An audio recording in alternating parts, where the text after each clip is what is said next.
வணக்கம் நண்பா நண்பிகளே. இந்த பதிவில் ஒரு முக்கியமான தகவல் பார்க்க போகிறோங்க.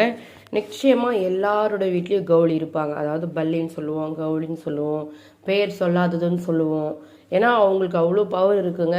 நம்ம நம்ம நம்ம வார்த்தைக்கு மதிப்பு இருக்கான்னு கூட நம்மளுக்கு தெரியாது. ஆனால் நம்ம ஏதாவது முக்கியமான விஷயம் பேசும்போதோ இல்லை முக்கியமான இடத்துக்கு போகும்போதோ அவங்க சத்தமிட்டாங்கன்றப்போ அதுக்கு அவ்வளோ பவர் இருக்குது இல்லை. ஏன்னா இறை சக்தியோட ஒரு இதுவாக தான் அந்த பைரவர், இந்த பல்லி, இந்த காகம் இவங்களெல்லாம் நம்ம பார்க்குறோம் இல்லைங்களா.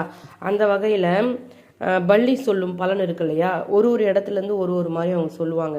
அவங்க சத்தம் போடுறது எந்த திசையிலேருந்து சத்தம் போட்டால் என்ன பலன் அப்படின்றதெல்லாம் ஒன்று அந்த பதிவில் சொல்ல போகிறாங்க. நிச்சயமாக இன்னும் தலைக்கு மேலே அவங்க சொல்லுவாங்க இல்லைங்களா.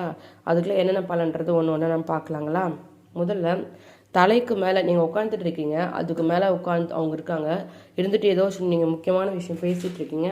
அந்த டைம் அவங்க சத்தம் போட்டால் என்ன பலன் தெரிஞ்சுக்கோங்க. நம்ம அனைவரின் வீட்டு சுவர்களிலும் வாழும் ஒரு உயிரினம் பல்லி. அந்த பல்லி ஒரு விதமான சத்தத்தை எழுப்பும். அந்த சத்தத்தை நம்ம அனைவரும் கேட்டிருப்போம். பல்லி எழுப்பும் சத்தத்தை வச்சு நம்ம சில விஷயங்களை அறிஞ்சிருப்போம். அதே போல் பல்லி எந்த திசையில் சத்தம் போட்டால் என்ன பலன்றது தெரிஞ்சுக்கணும். தலைக்கு மேலே பல்லி சத்தமிட்டால் உங்களுக்கு கஷ்டம் வரப்போகுதுன்னு அர்த்தம். அதாவது நீங்கள் தாங்க முடியாத அளவுக்கு கஷ்டம் வரப்போகுதுன்னு அர்த்தம். இது பல பல்லி சத்தமிட்டால் கொஞ்சம் ஜாக்கிரதையாக இருப்பது நல்லது. இதாவது தலைக்கு மேலே மட்டும் சத்தமிடவே கூடாது, சரிங்களா. ஒரு சிலர் வீட்டில் சத்தமிடாமல் அமைதியாகவே இருப்பாங்க. அப்படி இருந்து ஒரு பிரோஜனமும் கிடையாது. அவங்க வீட்டில் சத்தம் போட்டுருந்தால் தான் அந்த வீட்டில் இறை சக்தி இருக்குதுன்னு அர்த்தம், சரிங்களா. இப்போ தலைக்கு மேலே சத்தம் போடக்கூடாதுன்றது நான் ஒன்று சொல்லிட்டேன். ரெண்டாவது, கிழக்கு திசையில் பல்லி சத்தம் போட்டால் எல்லாம் பண்ணு தெரிஞ்சுக்கோங்க. நீங்கள் உட்காந்துட்டு இருக்கீங்க, உங்களுக்கு கிழக்கு பார்த்த மாதிரி அவங்க சத்தம் போடுறாங்கன்னா உங்களுக்கு ஏதோ ஒரு பயத்தை உங்களுக்கு எதோ முன்கூட்டியே தெரியப்படுத்துது. ஏதோ உங்களுக்கு ஒரு பிரச்சனை வரப்போகுது, ஏதோ ஒரு கெட்ட செய்தியோ இல்லை நீங்கள் பதட்டப்படுற மாதிரியோ ஒரு விஷயம் வரப்போகுது. அதனால் நீ எச்சரிக்கையாரு. அதாவது இந்த கிழக்கு திசையிலேருந்து சத்தம் போடுறதுன்றது நல்லது கிடையாது, சரிங்களா. கொஞ்சம் எச்சரிக்கையாக இருக்குது சொல்கிறதுக்காக சொல்லுது. அதனால் தெரிஞ்சுக்கணும். இதே வட திசையில் சத்தம் போட்டால் உங்களுக்கு நல்ல செய்தி தேடி வரப்போகுது, சந்தோஷமான விஷயம் நடக்க போகுது. உங்கள் வீட்டில் நல்லா குழந்தை பிறக்காத வீட்டில் குழந்தை வரம் கிடைக்கும். எல்லாமே சூப்பராக எல்லாமே செமையாக நடக்க போகுது. இப்போ வடக்கு திசையிலேருந்து சத்தம் போட்டால் எல்லா பாசிட்டிவ் மட்டும்தான், நெகட்டிவ் கிடையவே கிடையாது. உங்களுக்கு எல்லாமே கிடைக்க போகுதுன்னு அர்த்தம். நல்லது மட்டுமே நடக்க போகுதுன்னு அர்த்தம். பள்ளி மேற்கு திசையிலேருந்து சத்தம் போட்டால் ஏதாவது கஷ்டமான செய்தி உங்களை தேடி வரப்போகுதுன்னு அர்த்தம்.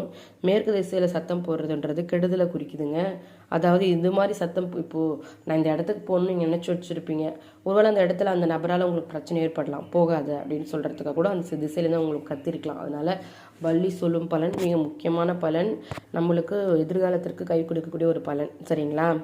மேற்கு திசையில் பள்ளி சத்தம் போட்டால் வீட்டில் வீண் சண்டைகள் அடிக்கடி வந்துகிட்டே இருக்கும். உங்களுக்கு எதிரான பலன்கள் நிறைய தரும், உங்களுக்கு கவலைகள் தான் கிடைக்கும், சரிங்களா. பள்ளி தெற்கு திசையில் சத்தம் போட்டால் எதிர்பாராத தோல்வி வரப்போகுதுன்னு அர்த்தம். தெற்கு திசையிலேருந்து செல்வதால் கெட்ட செய்தி வரப்போகுதுன்னு கூட ஒரு அர்த்தங்க. இதே தென்மேற்கு திசையிலேருந்து சத்தம் போட்டால் உங்களுடைய உறவினர்கள் வீட்டுக்கு வரப்போகிறாங்கன்றதை முன்கூட்டி எப்படி காகம் கரைஞ்சா உறவினர்கள் வரப்போகிறாங்க நம்ம தெரிஞ்சுப்போம். அதே மாதிரி தான் இது. இந்த மாதிரி இந்த திசையிலேருந்து சத்தம் போட்டால் இவங்க வரப்போகிறாங்கன்றதை நம்ம தெரிஞ்சுக்கலாம்.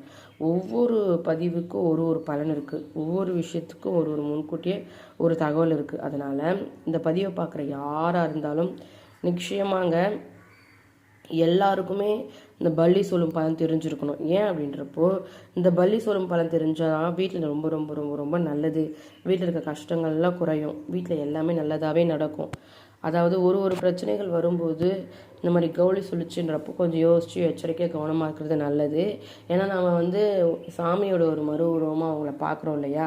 அதனால தான் அவங்க சொல்கிறதுக்கு ஒரு முறை சொன்னால் ஒரு பலன் இருக்குது, 2 முறை சொன்னால் அவங்க சொல்கிற அந்த கவுண்ட்டு கூட ஒரு பலன் இருக்குது. அதனால் இந்த பதிவு உங்களுக்கு புரிஞ்சிருக்கும், பிடிச்சிருக்கும். இது உங்களை பயன்படுத்துறதுக்காகலாம் கிடையாது. இது உங்களுக்கு நம்ம எச்சரிக்கையாக இப்போது நீங்கள் நடந்து போகிறீங்க, வழியில் முள் இருக்குன்றப்போ யாரும் சொன்னால் தானே அந்த முள்ளெல்லாம் முதுங்கி போவீங்க. இந்த மாதிரிலாம் கவுளி சத்தம் போடுறாங்கன்றப்போ கொஞ்சம் யோசிச்சு நிதானமாக முடிவெடுத்து பண்ணுங்கள். நன்றி சகோதர சகோதரிகளே.